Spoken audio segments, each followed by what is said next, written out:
오늘은 세 번째를 읽어보겠습니다. 모두가 나라면 하고 코끼리는 생각해 보았다. 그렇다면 모두 나무에 올랐을 거야. 다람쥐, 개미, 기린, 풍뎅이, 들소, 딱정벌레, 두더지, 나비 모두 오를 수 있을 만큼 나무는 아주 많으니까. 코끼리는 숲을 걸었다. 봄이었다. 보리수 나무 꼭대기에서는 종달새가 지저귀고 강 기슭에서는 개구리가 울어댔다. 만약 모두가 나무 꼭대기에 오른다면 누구나 먼 곳이다. 저기 먼 곳이 보인다 하고 외칠 거야. 그리고 폴짝폴짝 뛰며 왈츠니, 폴카니, 제각기 춤을 추겠지.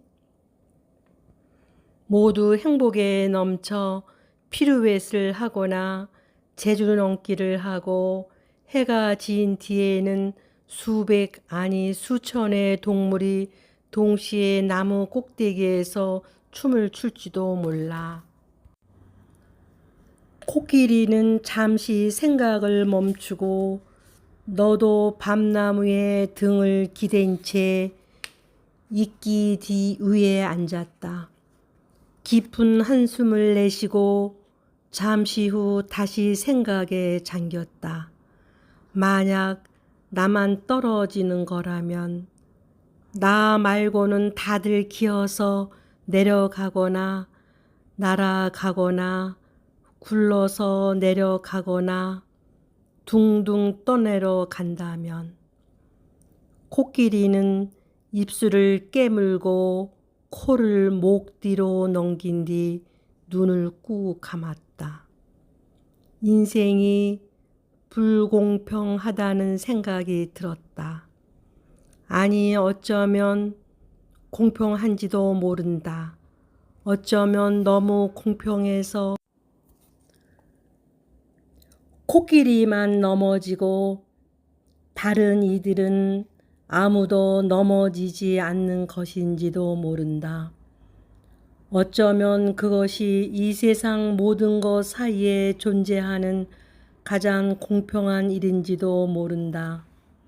코끼리는 그동안 올랐던 나무들을 모두 떠올려 보았다. 그 나무들은 공평했을까? 그리고 다른 공평했을까?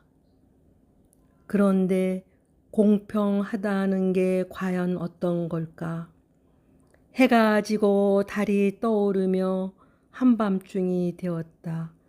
코끼리는 여전히 너도 밤나무 아래 기대 앉은 채 잠들어 있었다. 다람쥐가 멀리서 들려오는 뭐라고 하는 건지 지금까지 한 번도 제대로 알아들은 적 없는 부엉이 소리를 들으려고 밖으로 나왔다가 코끼리를 발견했다. 다람쥐는 소리 없이 나무에서 내려와 코끼리에게 이불을 덮어주고 다시 소리 없이 올라갔다. 그러고는 집에 들어가 침대에 누웠다. 네, 3편 읽어보았습니다. 코끼리가 공평에 대해서 진지하게 생각하는 부분입니다. 네, 곧 4편을 읽어보겠습니다. 덥고 바람 한 점 없는 어느 아침, 코끼리는 강 기슭에 앉아 깊은 생각에 잠겼다. 멀지 않은 곳에서 물뱀이가 매끄러운 물 위를 걸어갔다. 코끼리가 놀라며 물었다. 안녕? 거기서 뭐해? 안녕? 나는 지금 글을 쓰고 있어. 물빼미가 대답했다. 무슨 글? 잘 모르겠어. 잘 모르는 게 뭔데? 그걸 쓴다는 게 아니라 물빼미가 대답했다. 코끼리는 목을 가다듬고 또 물었다.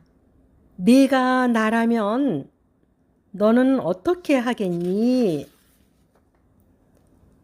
내가 너라면 네가 앉아 있는 거기에 앉아서 묻겠지. 네가 나라면 어떻게 할 거냐고. 코끼리는 고개를 저으며 다시 깊은 생각에 잠겼다. 그동안에도 물빼미는 계속 뭔가를 썼다. 해가 건너편 강기슭 나무 꼭대기 너머로 떠오르자 코끼리는 잠시 후 쉰 목소리로 말했다. 나는 나무에 오르고 싶어. 그런데 물뱀이가 잠시 쓰기를 멈추고 말했다. 나라면 나무에 오르고 싶다고 글을 쓸 거야. 그리고서 나무에 오르면 되지? 코끼리는 고개를 끄덕이며 대꾸했다. 그래. 하지만 넌 떨어지지 않잖아? 물빼미는 고개를 저으며 말했다. 가끔은 이렇게 쓸게. 나는 떨어진다. 그러면 떨어질 거야. 그래도 아주 세게는 아닐 거야. 내가 세게 떨어진다고 쓰면 세게 떨어질 거야. 그래도 아프진 않겠지? 아프다라고 쓰면 아플 거야. 물뱀이가 말했다. 그리고 잠시 생각한 뒤 덧붙였다. 가끔 그렇게 아프다고 쓰기도 해. 왜 그렇게 써? 그렇게 쓸 필요는 없잖아. 코끼리는 어깨를 늘어뜨린 채 우울하게 강물을 바라보며 잠자코 있었다.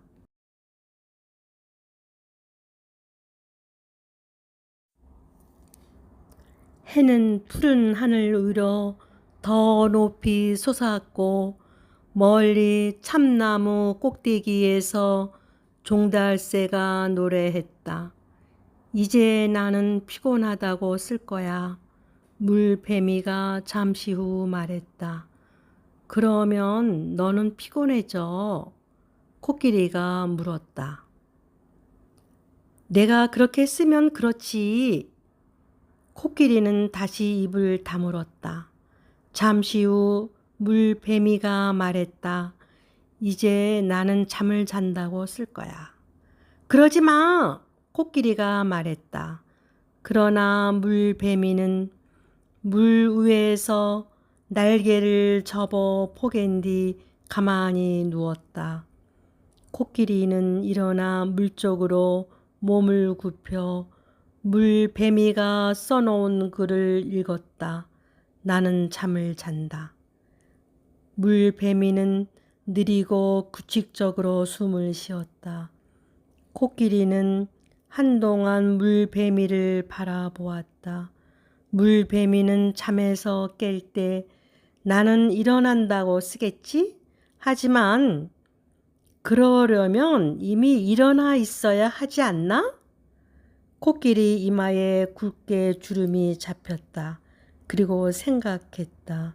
만약 물뱀이가 앞으로 다시는 글을 쓰지 않는다고 쓰면 어떻게 될까? 그러면 정말 다시는 아무것도 쓰지 않게 될까? 다시는 아무것도 쓰지 않는다면, 아프다고 쓰지 않는다면 정말 다시는 아프지 않을까? 그리고 물뱀이도 나처럼 이런 모든 질문을 스스로에게 할까? 코끼리는 숲을 걸으며 다시 나무에 올라 춤을 춘다는 생각, 늘어진 생각을 또다시 머리에 떠올랐다. 물뱀과의 그 대화, 그 생각하면 그대로 이루어진다는 거. 대해서 읽어봤습니다. 이제 5편을 읽겠습니다. 어느 아침 코끼리는 숲속을 걷다가 문득 의문이 생겼다. 그날 자신이 또다시 그러니까 평소와 다름없이 나무에 오르고 결국 떨어지는 것이 과연 현명한 일일까 하는 의문. 그러면 그날 내내 아파서 구부정히 걸을 테고 생일 파티 같은 초대도 모두 거절해야 할 것이다. 그러다 코끼리는 참나무 아래 풀숲에서 코뿔소를 보았다. 코뿔소는 옆으로 누워 눈을 감은 채 힘없이 신음하고 있었다. 주변에는 부러진 나뭇가지와 나뭇잎이 널려 있었다. 코뿔소! 무슨 일이니? 코끼리가 물었다. 코뿔소는 눈을 뜨더니 코끼리를 보고 신 목소리로 대답했다. 아, 코끼리야, 나도 참나무에 올라갔었어. 말하기 부끄럽지만 사실이야. 꼭 한번 나무에 올라가 먼 곳을 보고 싶었거든. 코뿔소는 뒤통수를 긁적이며 입을 다물었다. 그래서 어떻게 됐는데? 코끼리가 물었다. 그래서 꼭대기에 올라가서 먼 곳을 보는데 그때 코뿔소가 속삭였다. 그러고는 입을 꾹 다물어 버렸다. 그리고 아주 조심스럽게 삐뚤어진 뿔을 코 위에 고쳐 세워보려 했다. 그래서 어떻게 됐는데? 코끼리가 물었다.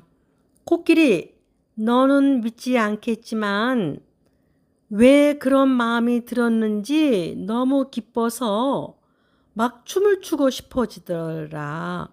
참나무 꼭대기에서 춤을 춘다는 게 상상이나 되니? 아니, 코끼리가 대답했다. 나는 피루엣까지 시도했어. 상상해봐. 피루엣이라니. 내가 이 코뿔소가 말이야. 코끼리는 아무 말도 하지 않았다. 당연히 나는 절대로 해서는 안 되는 일이거든.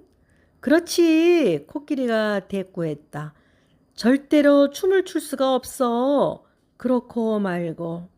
내가 전혀 다른 존재가 된 것 같았어. 그랬겠지. 코끼리는 코뿔소에게 들리지 않을 만큼 작은 소리로 대답했다. 코뿔소가 잠시 헛기침을 하고 말을 이었다. 어휴, 그런데 당연하게도 바로 떨어져 버렸어. 그랬구나. 당연하지. 그러게. 코뿔소는 코끼리 쪽으로 등을 보이며 천천히 돌아 누웠다. 몸통에 움푹 파인 상처들이 있었다. 코끼리야, 나 너무 창피하니까 하고 코뿔소가 계속해서 속삭였다. 다른 친구들한테는 말하지 말아줘. 안 할게. 정말 안 할 거지? 응, 안 해. 다른 친구들이 나를 비웃는 건 싫어. 그렇지. 그런 바보 같은 행동을 하다니, 나무에 오르다니, 아우, 정말, 아우. 코뿔소는 다시 아무 말도 하지 않고 끙끙 앓았다. 콧불은 여전히 삐뚤어져 있었다. 네. 코뿔소는 코끼리와 다르게 나무에 떨어진 것에 대해서 그렇게 부끄럽게 확대 해석하지 않았습니다. 그래서 코끼리가 자기와 다른 모습을 한 코뿔소를 보고 생각합니다. 네, 오늘은 여기까지입니다.